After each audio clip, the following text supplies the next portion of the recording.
इज़ीकियल का ग्रंथ अध्याय 9 यरूशलेम को दंड। मैंने प्रभु को ऊंचे स्वर से यह कहते सुना, जो नगर को दंड देने के लिए नियुक्त है, वे विनाश के शस्त्र हाथ में लिए निकट आ रहे हैं। इस पर उत्तर के ऊपरी फाटक से होकर 6 व्यक्ति आ गए। नगर का विनाश करने के लिए उनके हाथ में शस्त्र थे। उनमें से एक छलटी के कपड़े पहने था और उसके कमरबंद से लेखन सामग्री की थैली लटक रही थी। वह आकर कांसे की वेदी के पास खड़े हो गए। तब इज़राइल के ईश्वर की महिमा जो करूबों के ऊपर विराजमान थी, ऊपर उठकर मंदिर की देहली पर आ गई। प्रभु ने छलटी के कपड़े पहने मनुष्य को, जिसके कमरबंद से लेखन सामग्री की थैली लटक रही थी, बुलाया और उससे कहा, नगर के आर पार जाओ, सारे यरूशलेम में घूमकर उन लोगों का पता लगाओ जो वहां हो रहे विभिन्न कर्मों के कारण रोते और विलाप करते हैं, और उनके मस्तक पर ताव अक्षर का चिन्ह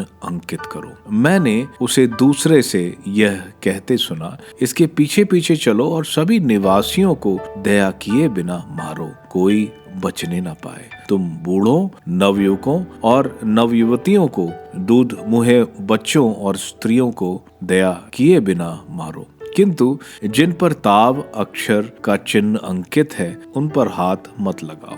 मंदिर से शुरू करो। उन्होंने पहले मंदिर के सामने के बूढ़ों को मार डाला। तब उसने उनसे कहा, मंदिर को अपवित्र करो और प्रांगण को लाशों से भर दो। इसके बाद नगर जाकर लोगों का वध कर दो। वे आगे बढ़कर नगर के लोगों का वध करने लगा। जब वे वध करने लगे और मैं अकेला रह गया, तो मैं मुंह के बल गिर पड़ा और चिल्ला उठा, प्रभु ईश्वर, क्या तू यरूशलेम पर अपना क्रोध बरसाने में इज़राइल के सभी शेष लोगों को नष्ट कर देगा? वह मुझसे बोला, इज़राइल के घराने और यूदा का अपराध बहुत भारी है। देश खून से रंगा है और नगर अन्याय से भरा गया है, क्योंकि वह कहते हैं, प्रभु ने देश का परित्याग कर दिया है। प्रभु नहीं देखता है, किंतु वे ना तो मेरी आंखों से बच सकेंगे और ना मैं उन पर दया करूंगा, बल्कि मैं उनकी करनी का दोष उनके सिर पर डालूंगा। मैंने देखा कि छलटी पहना हुआ व्यक्ति,